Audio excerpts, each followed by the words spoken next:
Hey guys, I'm Brandy Lydon, host and founder of Mom You're Not Alone. I'm also a local realtor and investor in here in Knoxville, Tennessee.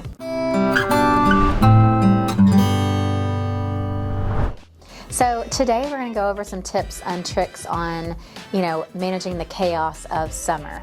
All right, so kids are running wild and they, let's say you're a stay-at-home mom and you're trying to plan out your weeks. So what I like to do is have a paper calendar, one for each month, and we're laying out the weeks, all right? So you're gonna put on, if you have a vacation scheduled, you're gonna knock that out. If you have summer camps planned for the kids, you're gonna put all that on there.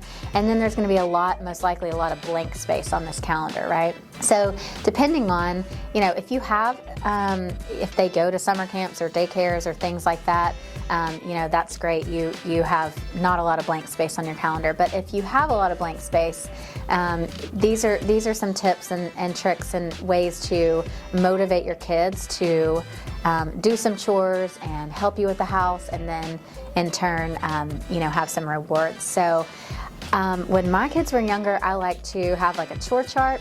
And so if we were working towards a reward, like maybe the kids are wanting to go to Dollywood or they're wanting to go to the pool, so we would wake up in the morning and knock off some chores, and then maybe we get to go get a slushie that afternoon, okay? And so a lot of times they're gonna pitch a fit, they're gonna not wanna do the chores, and you've got to stick to your guns on if they're not doing the stuff that if they're chore chart and they're supposed to check off their 3 to 5 things or whatever it is that they're doing for the day, and they didn't do that, you got to stick to your guns and enforce that discipline. So we're not going to get the slushie, or we're not meeting our friends at the pool on Friday, or whatever it is, okay? And so this will kind of help you have some time if you're trying to get projects done around the house, or maybe you work from home and you're trying to have your own time. So really like making sure that time when they're doing their chores, then you're picking a project and getting it done, or organizing a space. So that will just help, because I've got lots of friends with young kids, and they're talking about just the chaos, the meltdowns. They're tired, they're having meltdowns. Kids love structure, and when school's out, they lose all the structure. So if we can create structure for them, they like to know the plan, they like to know what's going on. So if we know we're getting up and we're knocking out our chores, and then this is what we get to do on this day, or we're at home today, so what's some fun craft that they can do while you're knocking some stuff out at home. So definitely the calendar, and then when you have the blank space, what are you going to have them do to help you around the house? And this is going to be age appropriate, right? A 3 to 5-year-old's not going to be able to do, a heavy chore, but they can pick their toys up and put them in the basket.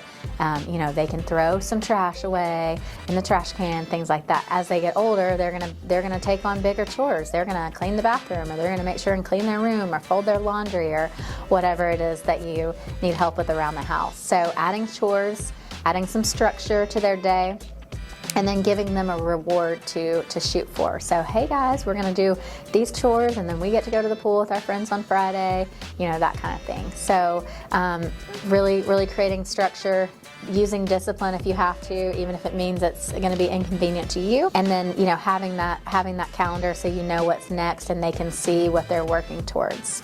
There's lots of great summer camps out there.